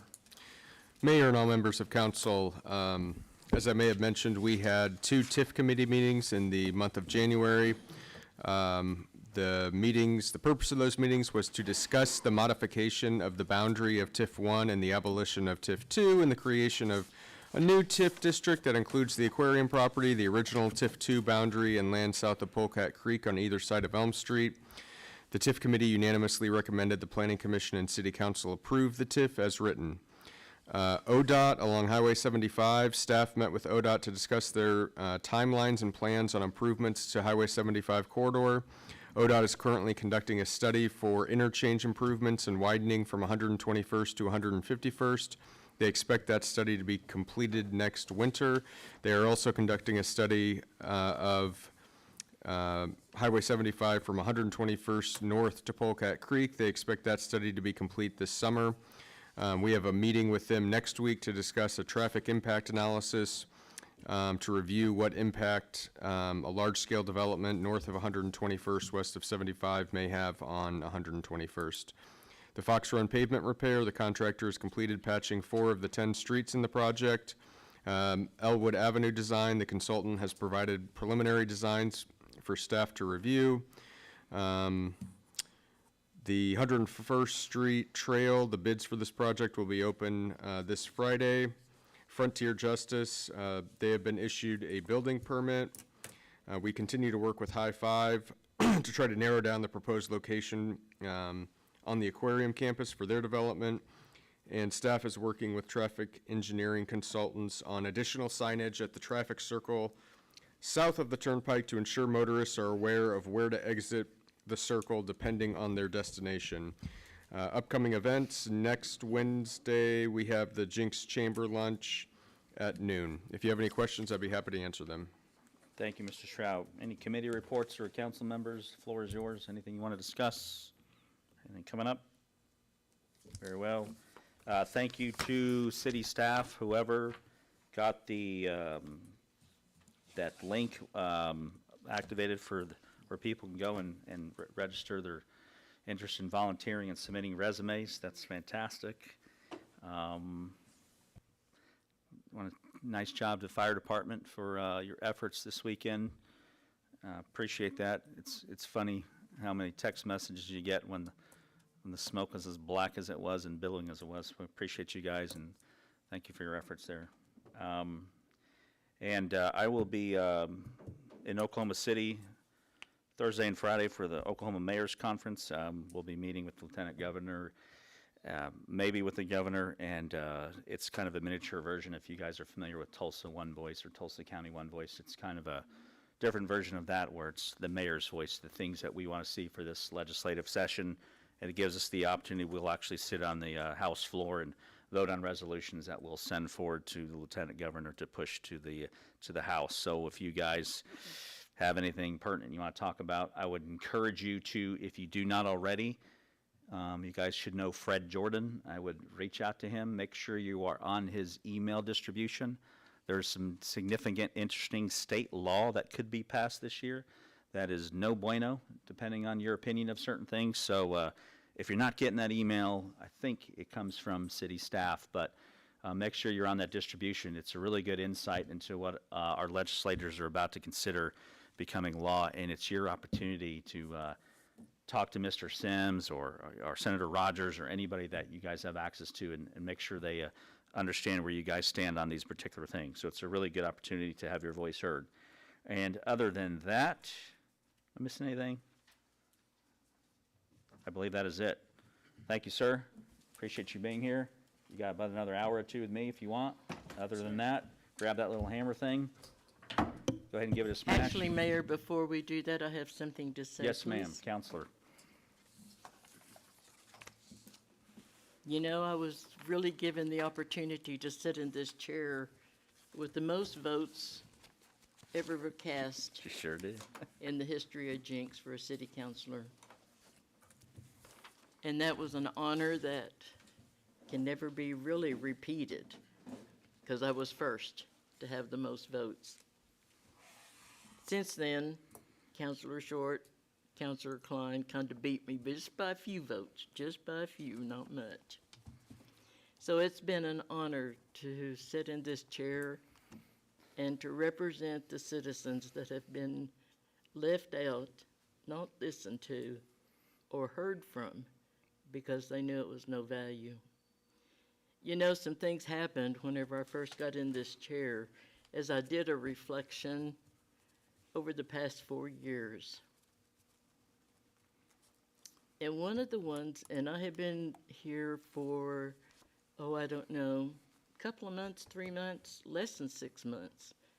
Nobody knew me, you know, they just knew I was the new kid on the block and that I actually lived in the original town. I was coming to City Hall for a meeting, and a person came out of City Hall and saw me, and they had this sense of urgency about them. And what they said, and it shocked me, and they turned around and they looked and they pointed at City Hall and they said, "Don't you ever trust anybody in that building." Not once, 3 times, because I really gave some thought how many times that was said to me. Don't you ever trust anybody in that building. And as they turned to leave, because they were in a hurry, maybe you shouldn't even trust me. That left me with such confusion, because I'm thinking, they don't know me. Why shouldn't I trust? I still don't know to this day why they immediately started out, unless it's, as it's been called through the years now, and it's well said, and everybody in town knows that within that 6-month time frame, if not just weeks, they labeled me as the old lady on council. I'm very much aware of it. I've been aware of it for all this time. It's nothing new to me. I take it as a compliment, because you know what? Just because I'm a senior citizen doesn't mean I'm a daughtery old lady. I still have a lot of fire in me, and most of you know that. Mm-hmm. But I find that extremely disrespectful to the position, because I do represent the original town of Jenks, the people that built this town, this school system that everybody moved here for their kids to go to school. We're the ones that were down there. We're the ones that were in PTA. We're the ones that helped with and started the Booster Club. We're the ones, but yet we're the ones that's being left out today in many, many ways. And I've listed those through the years, through the 4 years that I've sat in this chair.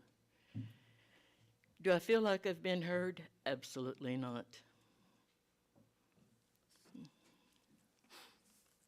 I asked the question, but I actually already know the answer to it about how many of you all moved here so your kids could go to school here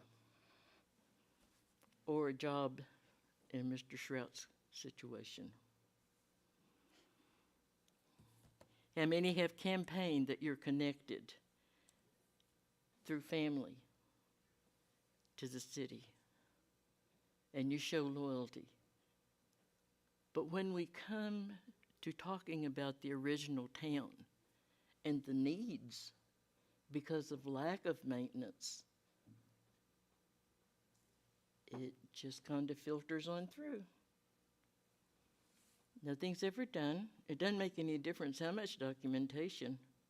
Do y'all know what a crawl space is? I'm serious.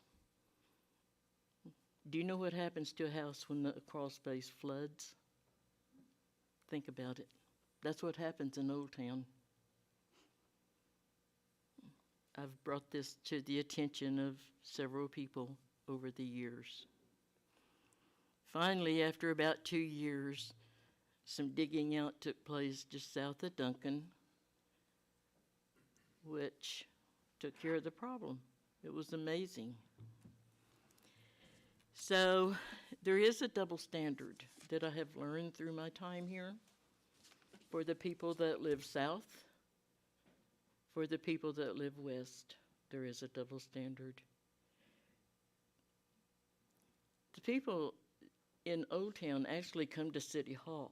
They come to you all. They stand before you, as intimidating as it is. They stand before you at the podium and they talk and they plead their case.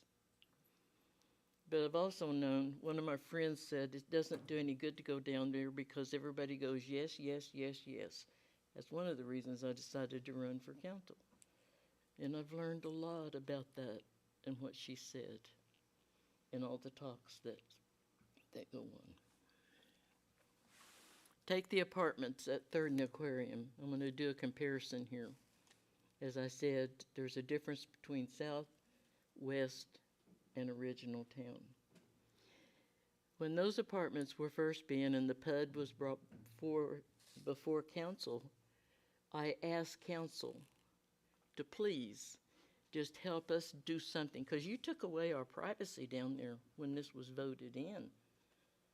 But nobody gave any thoughts to that, because those apartments are right on top of us. I can be in my backyard and people are looking at me. No thought was given to that. So I made a request at the time that the PUD came before council. Could we please just eliminate the balconies so that they don't actually have a platform to overlook that may, they just stand at their windows and look? The response I got from 2 different people was, oh, but I think the balconies are cute. The other response was, well, I kind of like them. And there was no support at all for Original Town. It's all on record. Then we get into that situation at because of density. Then we get into the situation that apartments were wanted to come on Elwood. I know about those because one of the persons that was going to be an investor talked to me. She's kind of a friend of mine. Well, that didn't even make it to council because it seems like some people decided that we didn't need those apartments. You know why? Because they were senior citizens apartments. Then, so that didn't even get made public. So then, the office building that has been approved, it's stopped construction too. There's no construction going on out there. It started, but it stopped.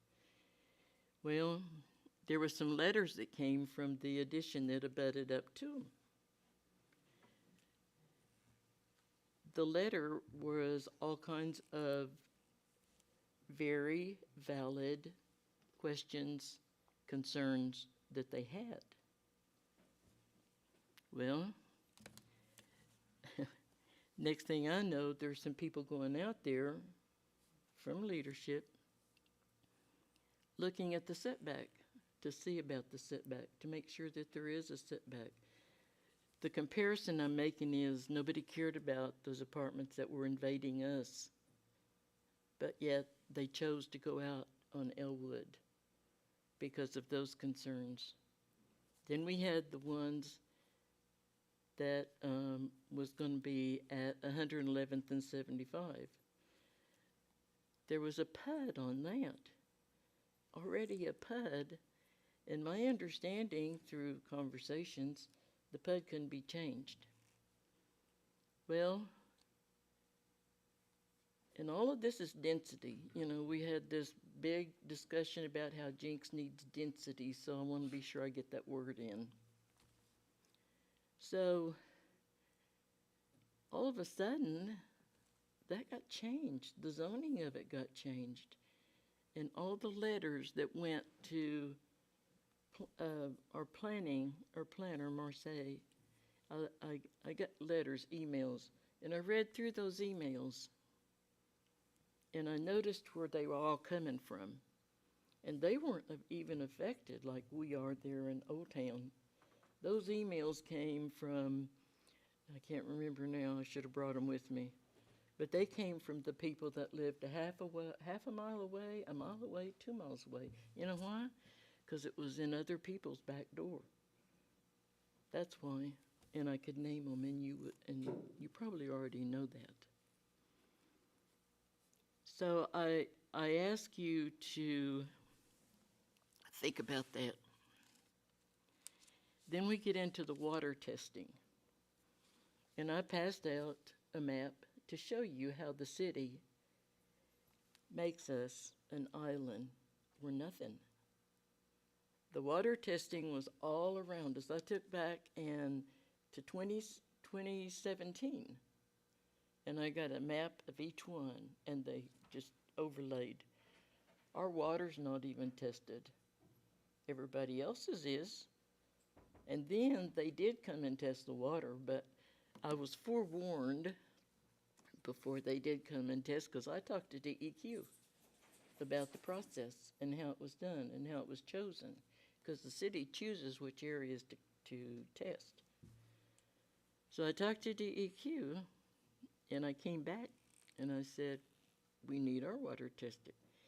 Well, the day on Wednesday before, and like I said, I was warned, the Wednesday before they were tested, they came, opened up the fire hydrant, and flooded 3rd Street with the fire hydrant. They even brought the backhoe so they could dig out the ditch deeper to handle the water they flushed out of the lines.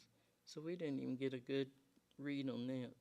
So I think the next, because it's every 3 years, it was in 22, and I haven't even asked if it was done. So I'm just bringing that out to show you the discrepancy that there is in Original Town. You know,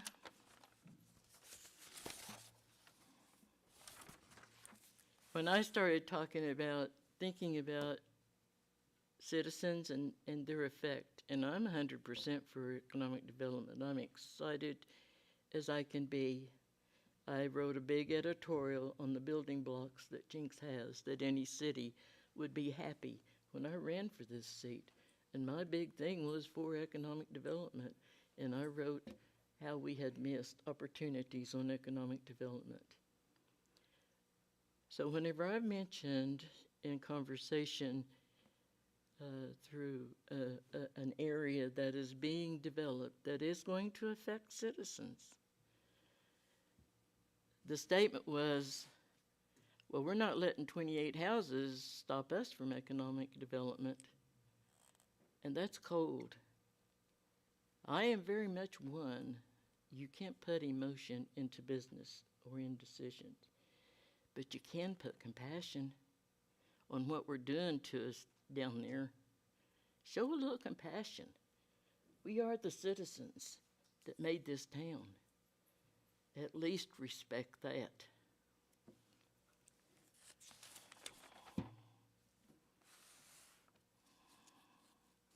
So I wanted to say that I am thankful for Lions Park being refurbished. I am so thankful for that. It is so utilized. Pickleball courts going all the time, especially on pretty days. I see grandparents down there with their kids at the swing. I see moms with their babies where they can swing with their babies, with the dual swings. And I think that is, Tim picked those out. I think that was an absolute great thing. I'm thankful for First Street getting done. I'm so thankful. I don't know who is the person I should thank, but I'm thankful for it, because that was one of the things I tried from day one, too, to kind of get a little oomph in that street. So I'm thankful for that. I'm thankful for the economic development that I saw. For 2 years, I asked for a master stormwater plan, and I finally got that. I'm so thankful for that. So if anybody approaches you and says, you know, I've been debating whether I should say something to you or not about Counselor Lynn, which soon will be Kay Lynn, but I think I need to share something with you. If it's derogatory, you don't even know me. None of you know me. All you know about is the gossip. And there has been plenty of that, which is sad. So in the last 2 years, you've carved out Ward 1. You've carved out their representation. You've carved out any say that they would have, because we are different. We are different. We are the old Jenks. But we still have a right. We still pay our taxes. We're paying taxes on that nice 4-lane road you're going to get. We're part of that. So think about that and vote with compassion for us. I'm not going away. I will be here. Whether you hear me or not, I will be here if I feel that it needs to be said. Come and learn what it's about. That would be Drive Comanche. There are some of the cutest homes down there that's being refurbished. It's amazing. There's not a week goes by that I don't get one, sometimes 2 realtors wanting to buy my place. Of course, they don't want to give me what I asked for it. So no, I'm not running for re-election, but I'm not leaving either. I'll be sitting out there, and that's okay too, because as a citizen, I can still talk. And I hope that you will take away compassion. I hope that you will hear us. It's like I've told one group of citizens, it's going to be developed. How can we best help you, make you feel safe? And that's what I'm asking you to ask the neighbors down there, if it comes up. How can we help you? Because it's going to be done. And I agree that it needs to be done. I'm excited about some of the things, you know. So I take a lot with me, but I take a lot of questions. I take a lot of confusion. Have I lost my temper and frustration? Oh, yes, I have. And I probably will do it again. Although I try not. So I want to leave you with this. I thought it was very prudent. Comes from a guy somebody may recognize this, but he does, what do you want to call it? He does get-togethers on leadership building trust from citizens. It says, building trust with residents is a key element of effective service delivery, since the outcomes local officials are trying to produce can only be co-produced with residents. And yet trust in local government seems to be eroding. Think about it. Thank you. Counselor Lynn. Economic development, and you've been a huge part of that for the last 4 years. You've been a part of this team. I think a lot of us forget you were the vice mayor for a period of time. This city's success, and you can nod if you agree with me, but we are staged for more success than I think the city's known in a long time, and I appreciate that you were a part of that. You talk about how economic development was your thing. Well, you were here for 4 years when I think we found an accelerator. Maybe it was just an attitude, maybe it was just how we talk to the business community, but I thank you personally for your part in that. There's no doubt about it. You have been an excellent advocate for your ward, and I appreciate your service. This is a very hard job to do, by the way, just so you know. I'm taking away notes. Yeah, this is a very extremely hard thing to do, and there's everything that you've said resonates with me. There's people that call me a Marxist. I think my skin is so thick, I'm just perfect for this. So I totally appreciate it, and you know I understand where you're coming from, because we've had lots of long discussions, but let there be no doubt that if this is and you're entitled to do your goodbye speech every week you're here until your time is through, because you've earned it. But I personally thank you for your 4 years of service. I know it's been hard, but anybody who chooses to throw their hat in the arena and join this group of people to face the criticism and sometimes a little bit of praise along the way, it takes a lot of courage, and there's no doubt you've exemplified that just as much as anyone here. So I personally thank you. I made you a promise, you may not remember, but I promised you, and this maybe when we weren't always agreeing on things professionally, that we would be friends when this was over, and I mean that. And when your time is up, I hope you continue to pray for the wisdom of all of us and pray that we continue to do the right things. And I know you'll probably be more active when you're gone than you are now. And I just want to share one other thing. I want you to leave tonight and tell everyone in your ward, all your neighbors, that there is an opportunity. It's probably 90% scheduled on February 27th. I've asked the city staff to have call it whatever, town hall. You know the things I used to do before COVID. We're going to have a town hall meeting, an open house meeting at the chamber. It's a come and go type of thing. Mr. Shrout, all of your city leaders will be there to meet the public and answer questions and be available. To me, I've always been about let's be available to our residents. I don't completely agree with you on some of the transparency stuff. I never turned down a phone call. I've never not responded to an email. And I can't speak for the rest of the council, but tell your neighbors, your friends, and for all of you who haven't heard this yet, and we'll get the details to you shortly because the time is coming soon, but this is an opportunity to get people into one room, to network, to get to know who our engineers are, because we do have a lot of residents who like to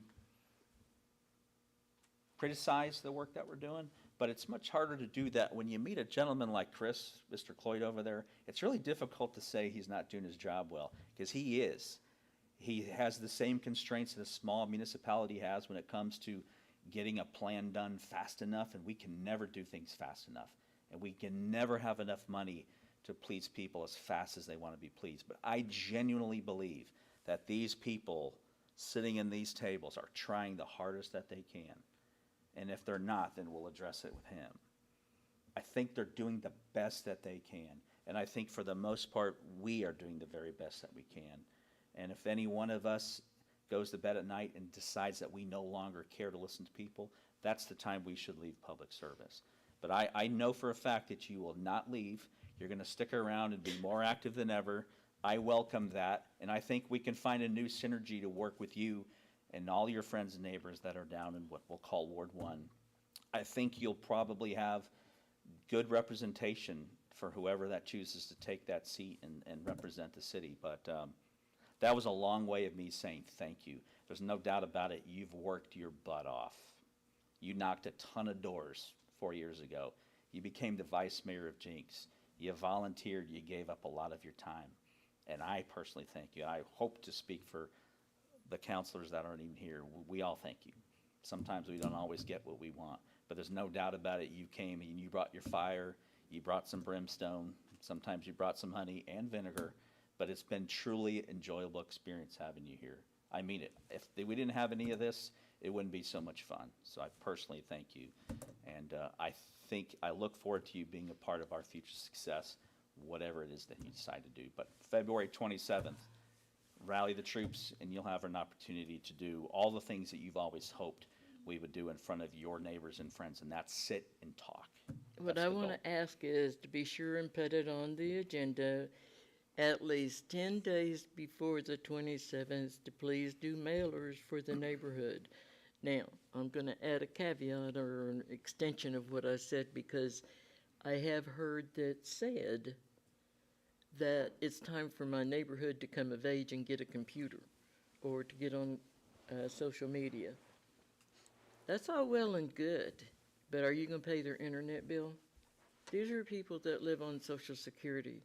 These are people that stayed home and did their homeroom mother and PTA while the husband went to work.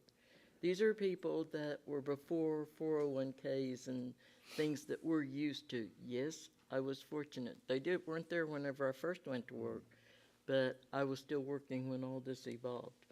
So we have to think about the difference in culture whenever we talk about the meeting. I think the meeting's great. I think they deserve an opportunity. I thank you for telling me that. But I'm also asking for mailers, and I'm also asking to keep in mind, they can't afford the internet. My Cox just went up. So you need to understand what we're dealing with here. Yeah. In the neighborhood. When I tell you that it's different, I wonder how many knew where Lions Park was before it was refurbished.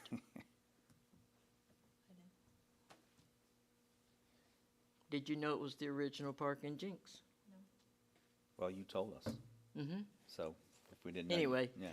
but if you'll put the mailers, be sure that, and I'll remind you. We'll do the best that we can. And frankly, that's what this is all about, finding ways to reach people that are somewhat unreachable.